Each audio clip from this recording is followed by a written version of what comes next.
शुक्लांबरधरं विष्णुं शशिवर्णं चतुर्भुजं प्रसन्नवदनं ध्यायेत् सर्वविघ्नोपशान्तये।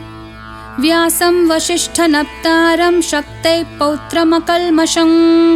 पराशरात्मजं वन्दे शुकतातं तपोनिधिं। व्यासाय विष्णुरूपाय व्यासरूपाय विष्णवे नमो वै ब्रह्मनिधये वासिष्ठाय नमो नमः। अविकाराय शुद्धाय नित्याय परमात्मने सदैकरूपरूपाय विष्णवे सर्वजिष्णवे। यस्य स्मरणमात्रेण जन्मसंसारबन्धनात् विमुच्यते नमस्तस्मै विष्णवे प्रभविष्णवे। ॐ नमो विष्णवे प्रभविष्णवे। श्रीवैशम्पायन उवाच श्रुत्वा धर्मान् शेषेण पावनानि च सर्वशः युधिष्ठिरः शान्तनवं पुनरेवाभ्यभाषत। युधिष्ठिर उवाच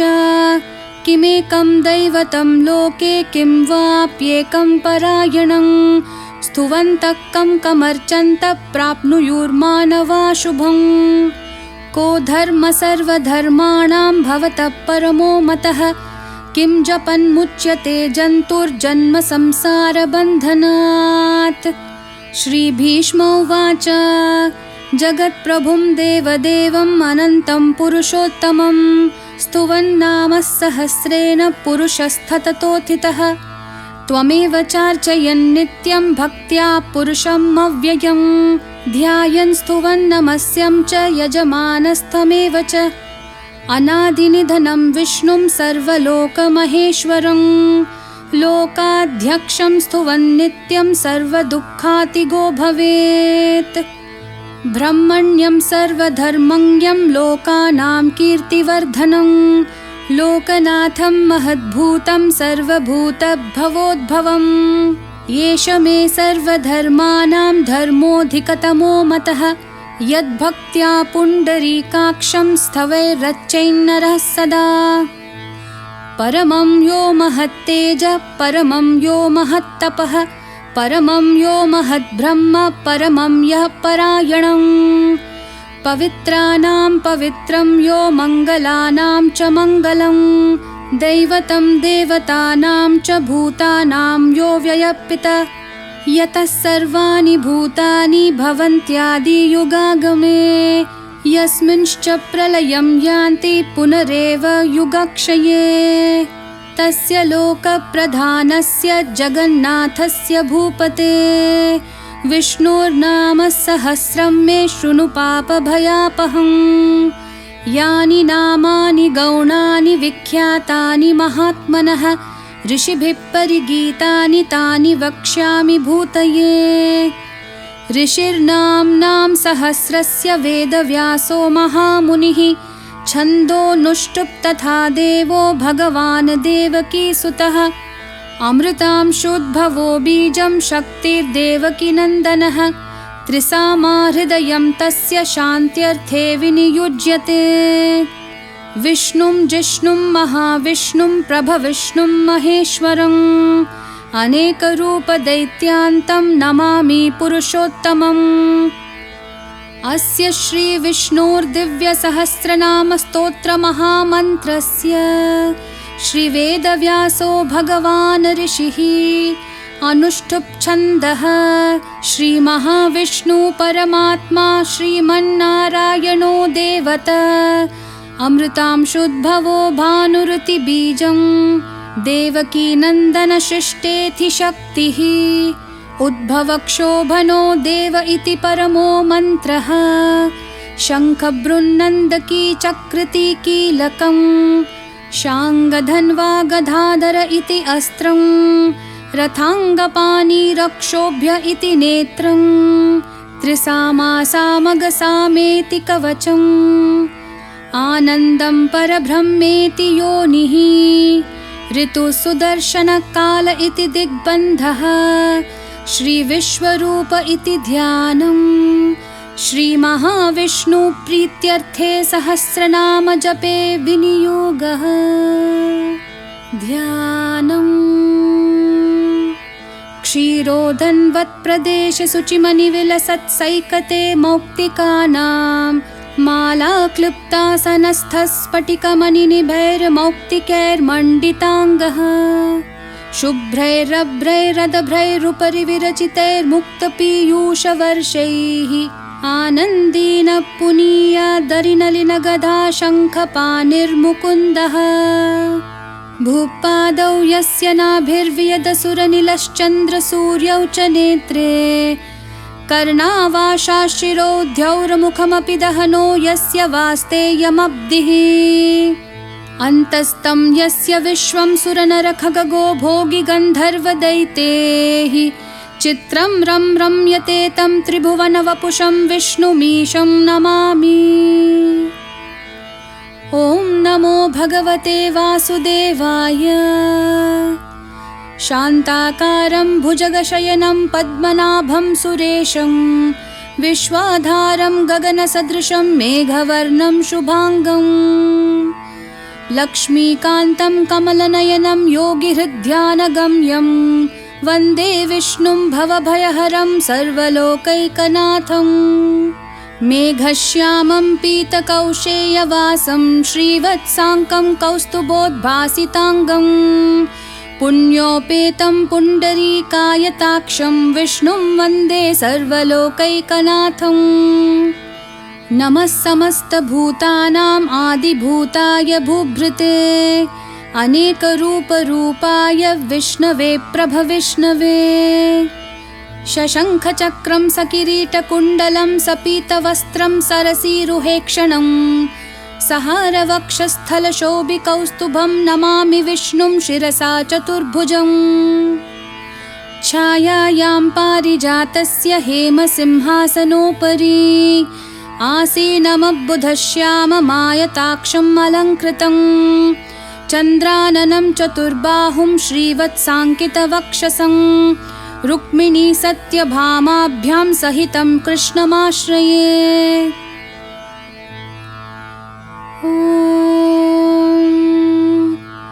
विश्वं विष्णुर्वशत्कारो भूतभव्यभवत्प्रभुः भूतकृद्भूतभृद्भावो भूतात्मा भूतभावनः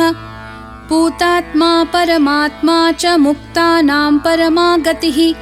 अव्ययः पुरुषः साक्षी क्षेत्रज्ञोऽक्षर एव च योगो योगविधां नेता प्रधानपुरुषेश्वरः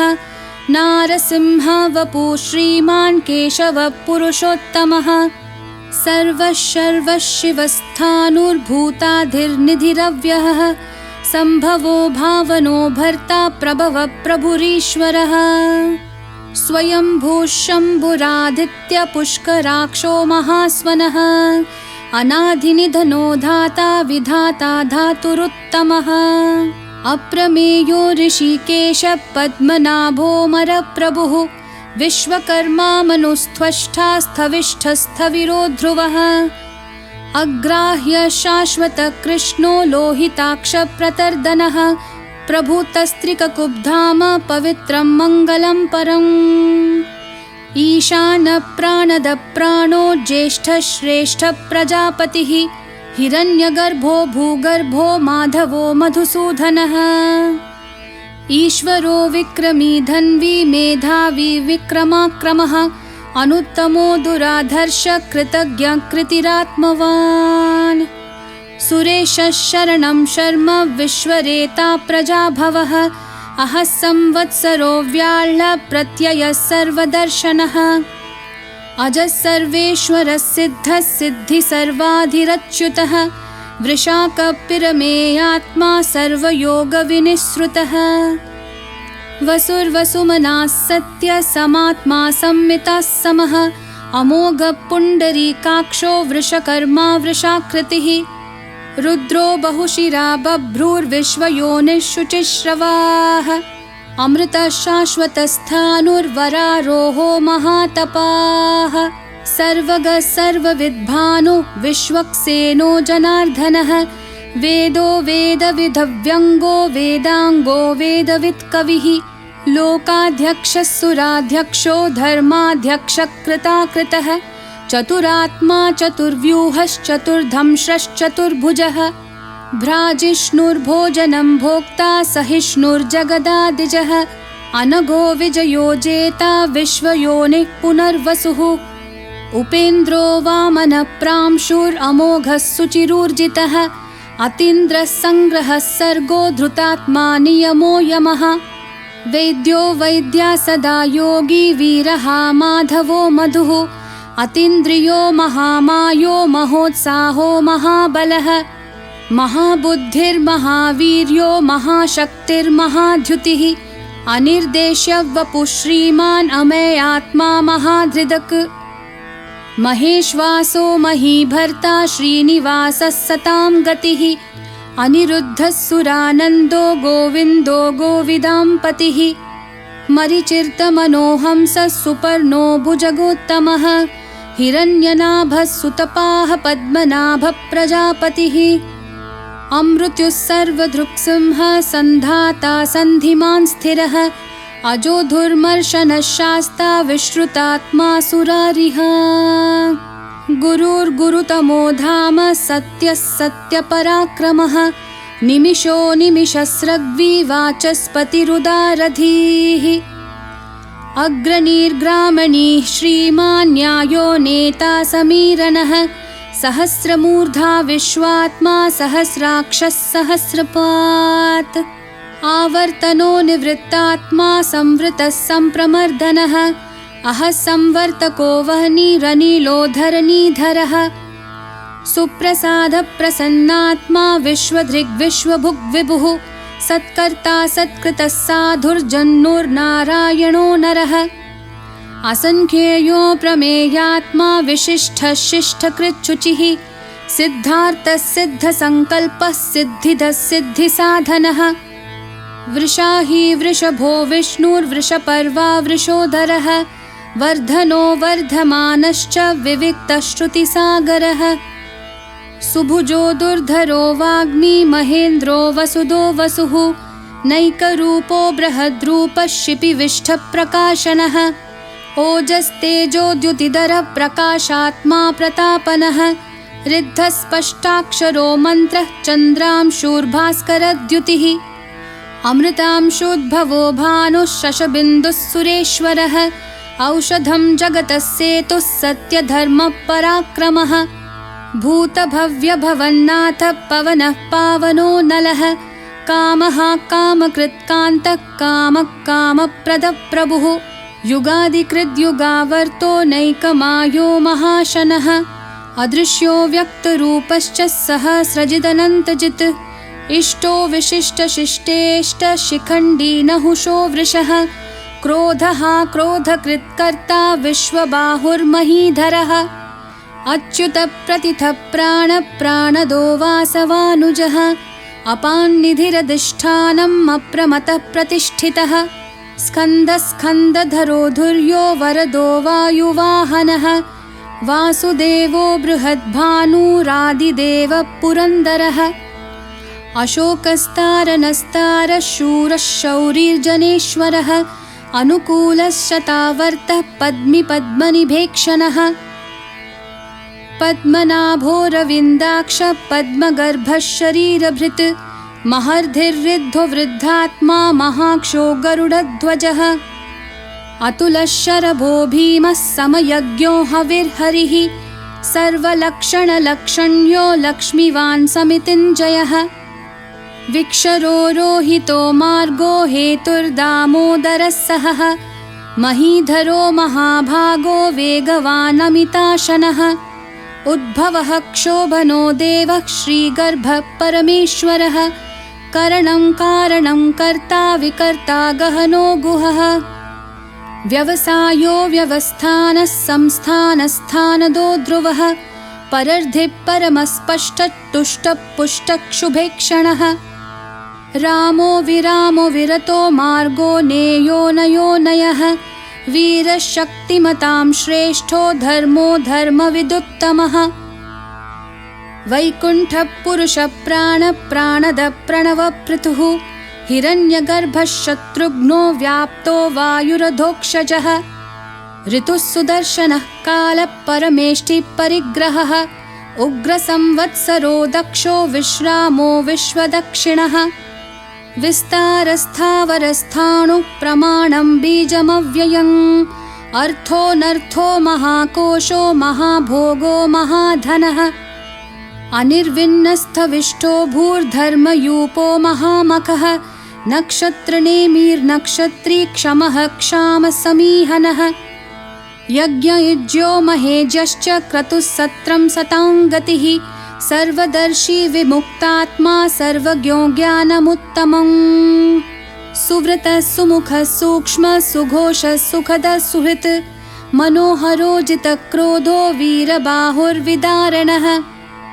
स्वापनः स्ववशो व्यापी नैकात्मा नैककर्मकृत् वत्सरो वत्सलो वत्सी रत्नगर्भो धनेश्वरः धर्मगुप्धर्मकृद्धर्मी सदसत्क्षरमक्षरम् अविज्ञाता सहस्रांशोर्विधाता कृतलक्षणः गभस्तिनेमि सत्त्वस्थः सिंहो भूतमहेश्वरः आदिदेवो महादेवो देवेशो देवभृद्गुरुः उत्तरो गोपतिर्गोप्ता ज्ञानगम्यः पुरातनः शरीरभूतभृद्भोक्ता कपीन्द्रो भूरि दक्षिणः सोमपोमृतपः सोमः पुरुजित्पुरुसत्तमः विनयोजयः सत्यसन्धो दाशार्हः सात्वतां पतिः जीवो विनयिता साक्षी मुकुन्दोमितविक्रमः अम्भोनिधिरनन्तात्मा महोदधिशयोऽन्तकः अजो महार्हस्वाभाव्यो जितामित्रप्रमोदनः आनन्दो नन्दनो नन्दः सत्यधर्मात्रिविक्रमः महर्षि कपिलाचार्य कृतज्ञो मेदिनीपतिः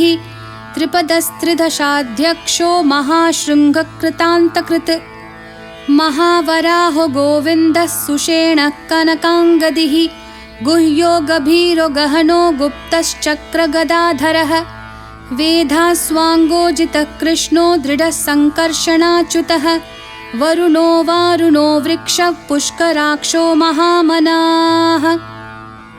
भगवान् भगहानन्दी वनमाली हलायुधः आदित्यो ज्योतिरादित्य सहिष्णुर्गतिसत्तमः सुदन्वाखण्डपरशुर्दारुणो द्रविणप्रदः दिवस्प्रक्सर्वदृग्व्यासो वाचस्पतिरयो निजः त्रिसामः सामगः सामन्निर्वाणं भेषजं भिषक्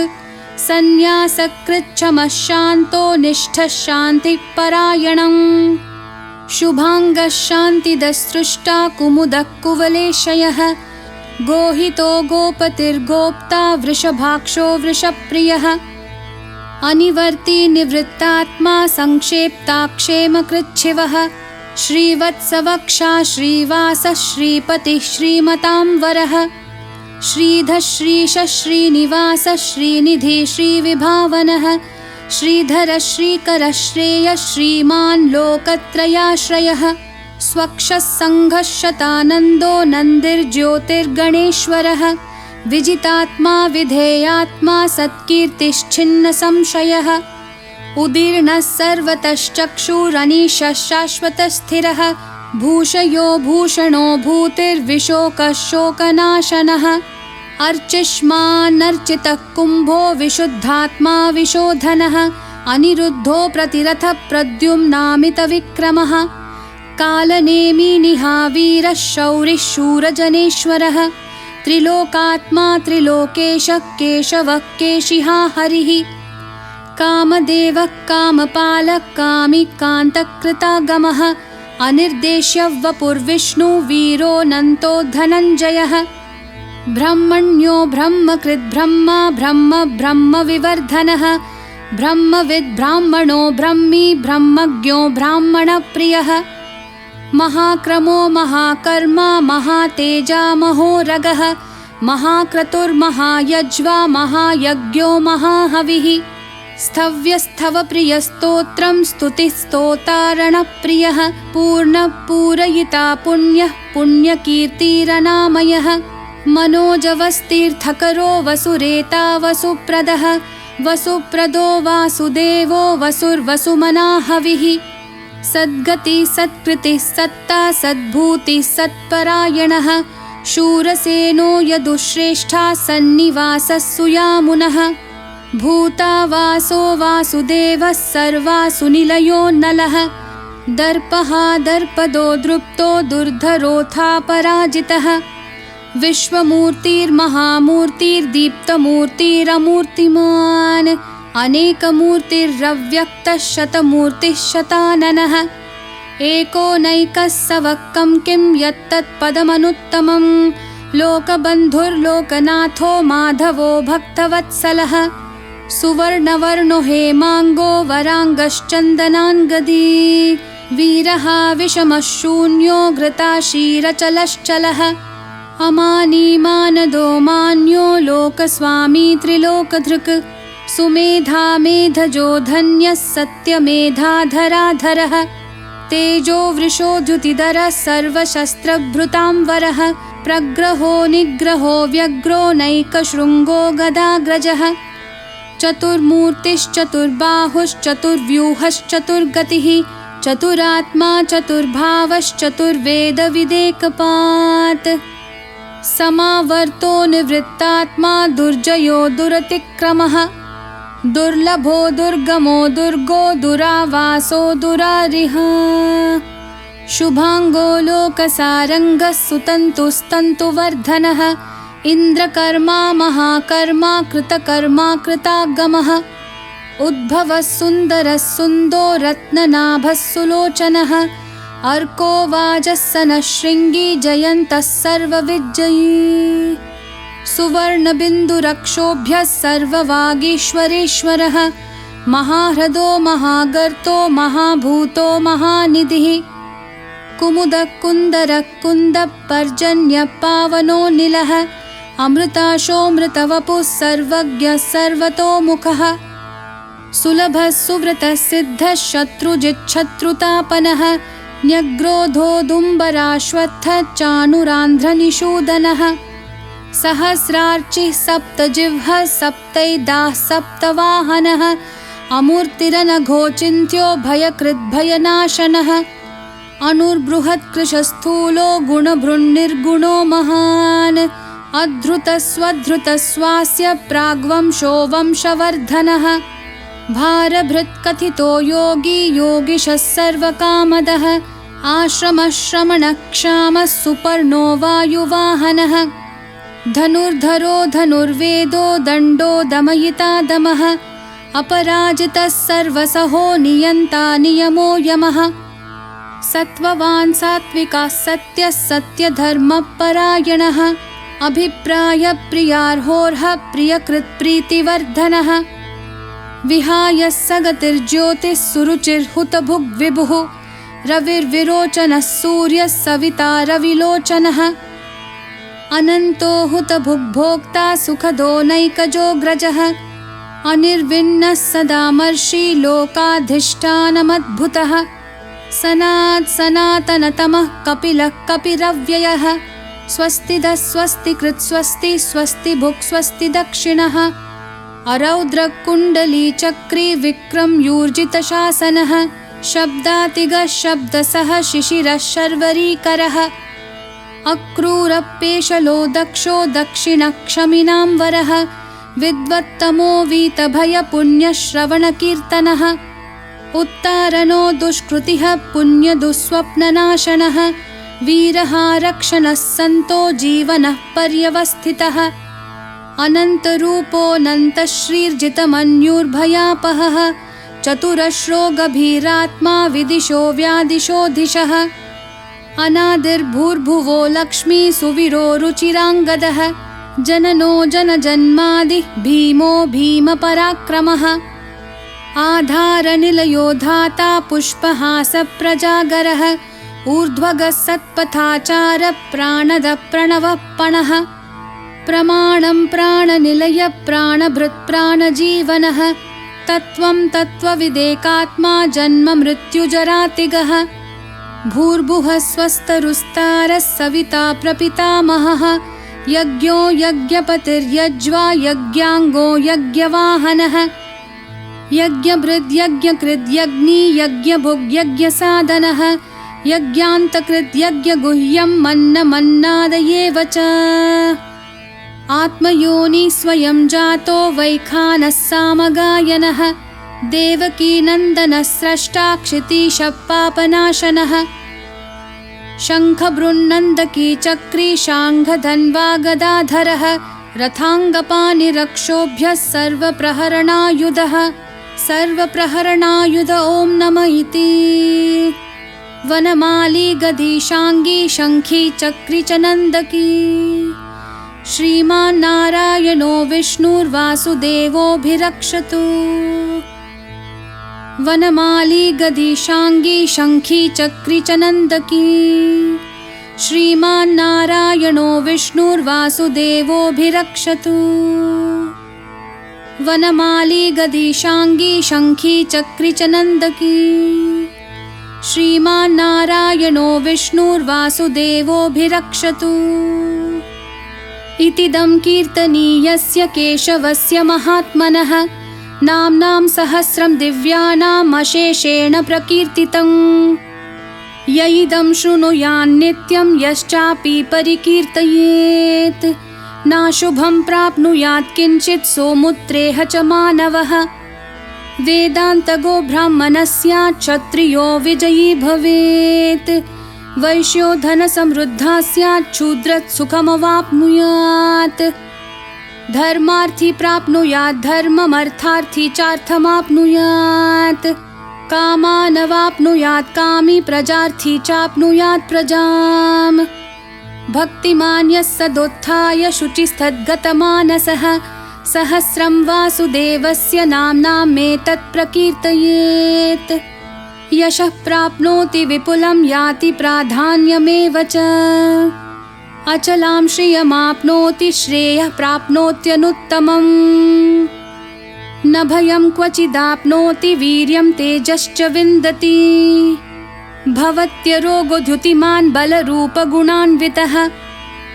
रोगार्तो मुच्यते रोगात् बद्धो मुच्येत बन्धनात् भयान्मुच्येत भीतस्तु मुच्येतापन्न आपदः दुर्गान्यतितरत्याशु पुरुषः पुरुषोत्तमम् स्तुवन्नाम सहस्रेण नित्यं भक्तिसमन्वितः वासुदेवाश्रयो मर्त्यो वासुदेवपरायणः सर्वपापविशुद्धात्मा याति ब्रह्म सनातनम्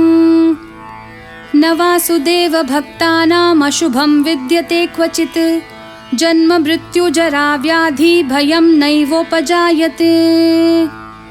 इमं स्तवमधीयानः श्रद्धा भक्तिसमन्वितः युज्येतात्मा सुखक्षान्ति श्रीधृति स्मृतिकीर्तिभिः न क्रोधो न च मात्सर्यं न लोभो न शुभामतिः भवन्ति कृतपुण्यानां भक्तानां पुरुषोत्तमे द्यौसचन्द्रार्कनक्षत्राखं दिशो भूर्महोदधिः वासुदेवस्य वीर्येण विधृतानि महात्मनः ससुरासुरगन्धर्वं सयक्षोरगराक्षसं जगद्वशे वर्ततेदं कृष्णस्य सचराचरम् इन्द्रियाणि मनोबुद्धिः सत्यं तेजोबलं धृतिः वासुदेवात्मकान्याहुः क्षेत्रं क्षेत्रज्ञ एव च सर्वागमानमाचारः प्रथमं परिकल्पते आचारप्रभवो धर्मो धर्मस्य प्रभुरच्युतः ऋषयः पितरो देवा महाभूतानि धातवः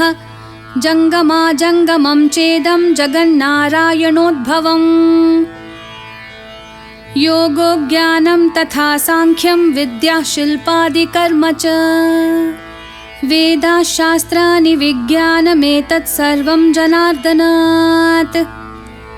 एको विष्णुर्महद्भूतं पृथक् भूतान्यनेकशः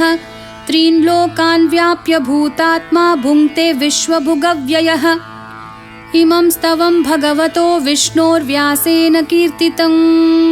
पठेद्य इच्छेत् पुरुषः श्रेयः प्राप्तुं सुखानि च विश्वेश्वरमजं देवं जगतः प्रभुमव्ययं भजन्ति ये पुष्कराक्षं न ते यान्ति पराभवं न ते यान्ति पराभवम् ॐ नमः इति। अर्जुनोवाच पद्मपत्रविशालाक्ष पद्मनाभसुरोत्तमा भक्तानामनुरक्तानां त्राता भव जनार्दन। श्रीभगवानुवाच यो मां नाम सहस्रेण स्तोतुमिच्छति पाण्डव सोऽहमेकेन श्लोकेन स्तुत एव न संशयः स्तुत एव न संशय ॐ नमः इति। व्यासोवाच वासनाद्वासुदेवस्य वासितं भुवनत्रयं सर्वभूतनिवासोऽसि वासुदेव नमोऽस्तु ते वासुदेव नमोऽस्तु ते ॐ नमः इति। पार्वत्युवाच केनोपायेन लघुना विष्णोर्नाम सहस्रकं पठ्यते पण्डितैर्नित्यं श्रोतुमिच्छाम्यहं प्रभो। ईश्वरोवाच श्रीराम राम रामेति रमे रामे मनोरमे सहस्रनाम तत्तुल्यं राम नाम वरानने।